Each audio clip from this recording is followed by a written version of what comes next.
Hello friends, আজকে আমরা চলে এসেছি বহরমপুরের গঙ্গার ধারের ঠিক পলাশডাঙ্গার কিছুটা আগে বাঁ হাতে নতুন একটা খুব সুন্দর পরিবেশে নতুন একটা মন্দির প্রতিস্থাপিত হয়েছে, যার নাম বসুন্ধরা বসুন্ধরা মন্দির। এই যে আমরা ভেতরের দিকে ঢুকছি, ভেতরের পরিবেশটা এত সুন্দর।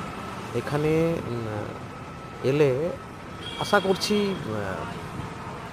কিছুক্ষণের জন্য হলেও মনটা অনেকটা ফ্রি হয়ে যাবে। হ্যাঁ, এই যে ছোট্ট একটা সুন্দর করে মন্দিরটা বাহ! তৈরি করা হয়েছে। খুব আর সুন্দর তো মন্দিরটা। হ্যাঁ, হ্যালো ফ্রেন্ডস, আজকে আমরা চলে একদম এসেছি নাইস। বহরমপুরের সারদা দেবী আর একটা কি ঠিক আছে, রামকৃষ্ণ।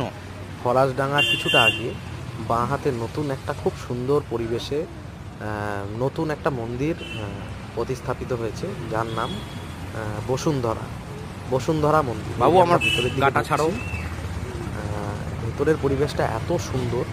এখানে এলে দাঁড়াও, আশা করছি দেখছো না আমি একটা ভিডিও করছি, কিছুক্ষণের জন্য ডিস্টার্ব হলেও করছো।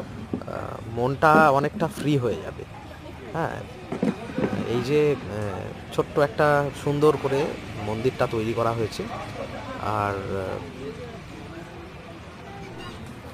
এত সুন্দরভাবে মন্দিরটা তৈরি করা হয়েছে যে এখানে যদি কেউ বেড়াতে আসে কিছুক্ষণের জন্য হলেও মনটা খুব সুন্দর হয়ে যাবে। এই যে ভেতরে আছে শ্রী রামকৃষ্ণ আর মা সারদা দেবী, খুব সুন্দর।